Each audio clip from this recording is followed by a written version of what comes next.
தோப்புக்குள்ள நண்டு போல வந்தாயே யாருமெல்லாம் நேரம் பார்த்து கைப்பிடிச்சா என்ன தப்பு வளையல் போல கத்திரியே அந்த இடத்தில் விட்டு புட்டு இப்ப திட்டுறியே கொக்கரங்கா குருவிரங்கா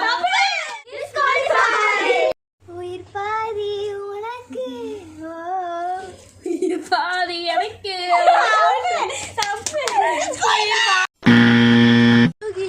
உருகி போனதடி என் உள்ளம் யானியே உருகி உருகி எப்போ ஏன் பேச்ச கேட்பேன் எப்படா பேச கேட்ட பையா எப்படா கோவம் குறையும் எப்படா வாசம் தெரியும் எப்படா பேச கெட்ட பையா இதனாக உந்தல் பின்னால் நடமா தப்பு முதலாக உந்தல் பின்னால் தனுஷியா